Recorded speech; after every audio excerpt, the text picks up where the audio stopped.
Hello বন্ধুরা, আজকে আমি আপনাদের সামনে আবারও একটি নতুন টপিক নিয়ে ডিসকাস করতে যাচ্ছি। আজকের যে টপিক বেশ আপনারা এই স্ক্রিনের মধ্যে দেখতে পাচ্ছেন, সেই টপিকগুলো কি। আজকে এই ভিডিওর মধ্যে আমি বেশ তিনখানা মেডিসিন নিয়ে আলোচনা করব।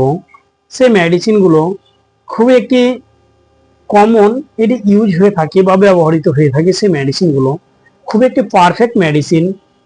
সেই মেডিসিনগুলোর মধ্যে যেমন পড়ে একটি O2, আর একটি পড়ে ব্রেক, এছাড়া পড়ে জেনোসিন ওজেড। এই তিনখানা ট্যাবলেটের উপরে, এই তিন ধরনের মেডিসিনের উপরে আজকে আমি ভিডিও করব।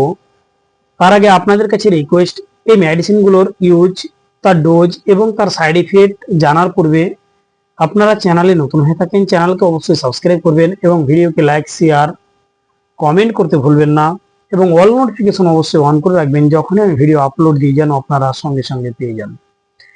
তাই আসুন আমরা সর্বপ্রথমে জানবো এই তিনখানা মেডিসিন। সেই মেডিসিন সর্বপ্রথমে আমি আলোচনা করব এই O2 ট্যাবলেট নিয়ে। এই O2 ট্যাবলেট এটি কি?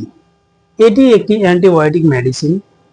তারপরে আমরা জানবো যে এই মেডিসিনের মধ্যে কি কম্পোজিশন রয়েছে বা সাল্ট রয়েছে। এর মধ্যে যে সাল্টটি রয়েছে সেটি হচ্ছে অফ্লক্সিন ইজওয়ার্নিডিজল।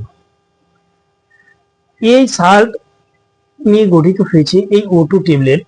আসুন এবার আমরা জানবো যে এই মেডিসিন এটি কি কাজে ইউজ হয়ে থাকে বা ব্যবহৃত হয়ে থাকে। এই মেডিসিনটি বিশেষ করে ইউজ হয়ে থাকে যেমন আমাশা বা ডায়রিয়া, এছাড়া অনেক সময় ত্বকের মধ্যে ব্যাকটেরিয়াল সংক্রমণ, এছাড়া শরীরের অঙ্গ প্রত্যঙ্গের মধ্যে ব্যাকটেরিয়াল সংক্রমণের কারণে কিন্তু ইউজ হয়ে থাকে। ব্যাকটেরিয়াল সংক্রমণ বলতে যেমন নাকের যদি কারো সমস্যা হয় সেক্ষেত্রেও কিন্তু O2 চলবে। এছাড়া যার কানের সমস্যা, গলার সমস্যা, ব্রঙ্কাইটিস, নিউমোনিয়া, এছাড়া যৌন অঙ্গের সমস্যা, এই ধরনের সমস্যায় কিন্তু এই মেডিসিন চলবে। তারপরে আমরা জানবো যে এই মেডিসিন এটি ডোজটা কি হতে পারে।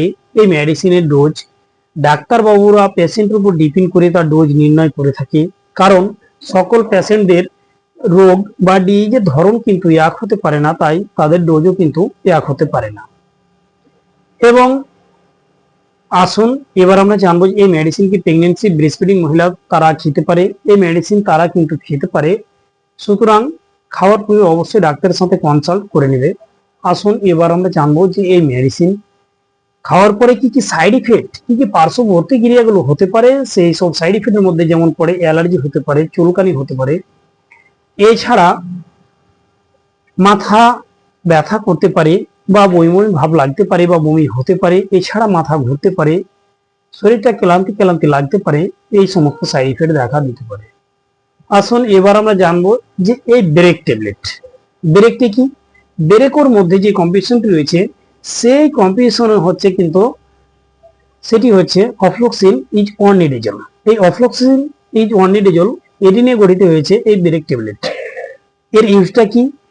এর ইউজ সেম ব্যাকটেরিয়া সংক্রমণ, অর্থাৎ শরীরের মধ্যে যে কোনো ধরনের ব্যাকটেরিয়া সংক্রমণ হতে পারে। ব্যাকটেরিয়া সংক্রমণের কারণে অনেক সময় সাদা মশা হয়ে থাকে, রক্ত মশা হয়ে থাকে, এছাড়া যৌন অঙ্গের সমস্যা দেখা দিতে পারে, অনেক সময় দাঁতের মাড়ি ফুলে যেতে পারে, ফুলে গিয়ে পুঁজ হতে পারে, এছাড়া গলা ব্যথা করতে পারে, অনেক সময় কানের মধ্যে সমস্যা, স্কিনের মধ্যে সমস্যা, ক্ষত বিক্ষত হয়ে কিন্তু ভালো না হতে পারে ব্যাকটেরিয়া সংক্রমণের কারণে।